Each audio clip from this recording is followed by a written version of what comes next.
Hoje nós vamos falar sobre o axioma do fantasma, especificamente nesse capítulo, 21º, capítulo 21 do seminário 14, a lógica do fantasma, a partir da página 337 e seguinte, só para localizar os termos.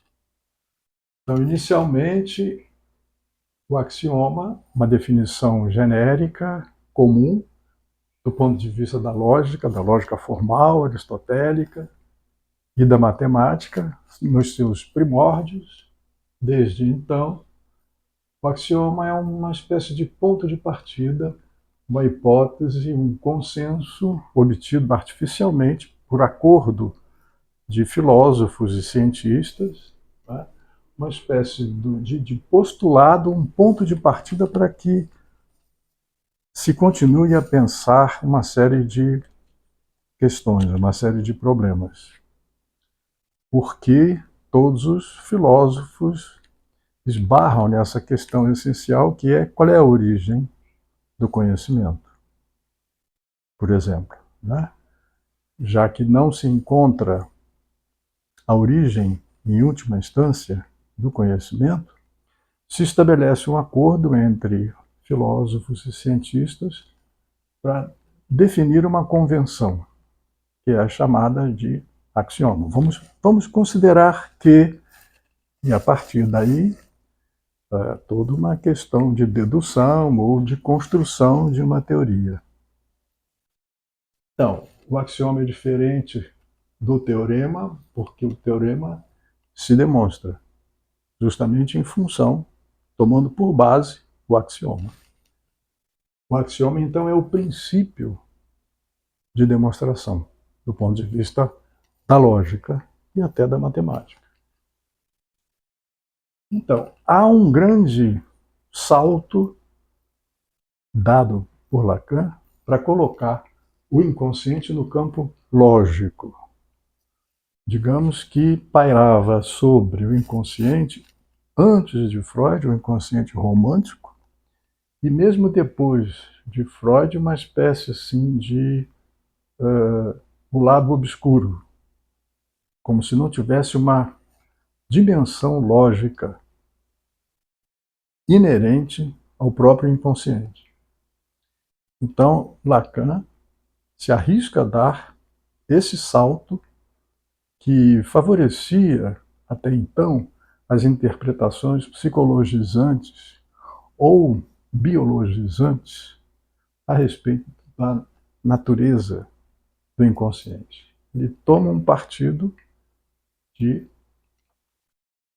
extrair essa dimensão lógica, que, em última instância, é responsável pela definição do próprio inconsciente, a partir de Lacan, segundo a qual ele é estruturado como uma linguagem. Então tem uma lógica aí, a lógica que é essa sequência de significantes. Não é porque há um salto lógico que se retira a noção de fantasma do campo da clínica, porque é chocante assim a gente considerar à primeira vista como assim o fantasma, a fantasia tem lógica? Aparentemente não teria. Seria uma coisa solta, análoga ao devaneio, à distração, à divagação, algo que não teria propriamente uma lógica rigorosa. Então Lacan se propõe a apontar, descrever essa lógica. Em última instância, o axioma é uma frase. E o exemplo clássico disso é trazido por Freud quando ele começa a clínica da perversão. É a frase bate-se numa criança ou, como prefere Lacan, uma criança é espancada. Ele prefere e cita a frase em alemão para estabelecer uma certa diferença entre essas duas frases que eu não vou elaborar agora, seria muito longo.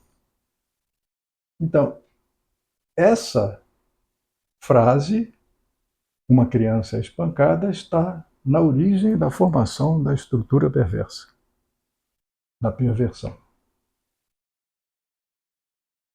Aqui nós temos duas dimensões da clínica representadas por esse matema: o sintoma sobre o fantasma. E esse traço seria a barra que separa essas duas instâncias, esses dois registros. O analista opera no fantasma, porque é o fantasma que dá a verdade do sintoma. O fantasma tem essa aparência de muleta, um corpo estranho que sustenta a dimensão do sintoma. Só que o sujeito não sabe disso.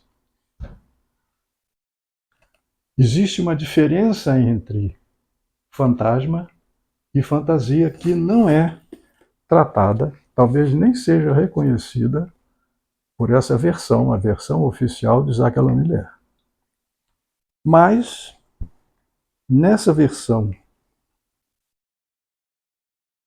do Centro de Estudos Freudianos do Recife, há uma diferença na página 362 dessa versão entre fantasma e fantasia. Essa diferença é um tanto sutil, é preciso lê-la para apreender a sua dimensão. Lacan diz: a noção de Eros, sob a forma que recentemente ridicularizei, de ser a força que uniria, Eros, unificador, de ser um traço irresistível, todas as células e os órgãos que compõem nosso saco de pele, concepção pelo menos mística, pois não fazem a menor resistência ao que se extrai deles, e o resto não se porta tão mal, é evidentemente uma fantasia compensatória. Fantasia compensatória dos terrores ligados a esse fantasma órfico que venho descrevendo. Então, na mesma frase, você tem o uso da palavra fantasia e fantasma, o que sugere uma certa diferença. Essa diferença não é admitida na versão oficial. Simplesmente fantasma. Então, aqui nós temos a fórmula da fantasia fundamental, um sujeito dividido por efeito de linguagem, deseja um objeto, causa de desejo e de gozo. Estabelece um vínculo, esse sinalzinho, esse losango, pode ser lido como desejo de sujeito, é uma cena, uma encenação em que o sujeito entra numa relação desejante com o objeto. Uma cena, então, é inescapável à dimensão do olhar, que é um dos objetos destacados pelo Lacan. Então, esse losango é retirado da lógica, da matemática, e descreve uma série de articulações, de ligações, entre elas reunião, interseção, são denominações que são da matemática moderna, da teoria dos conjuntos. Nas chamadas do seminário, se estabelece isso, a apreensão do inconsciente no campo lógico, a verdade considerada representada pela interpretação, a verdade do desejo é a sua interpretação. Há uma longa elaboração do Lacan a respeito disso.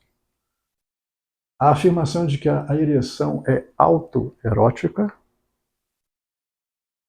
e o fantasma tem o papel de significação, de verdade do sujeito. Outros itens interessantes se referem aos registros do fantasma. Por exemplo, na fobia, ele sustenta um desejo prevenido. Na histeria, um desejo insatisfeito. Na obsessão, um desejo impossível. O fantasma põe ordem no barraco, segundo Lacan, na entrada do ato sexual, que, segundo ele, alternadamente não há, só há. É o grande esforço de Lacan pensando contra si mesmo.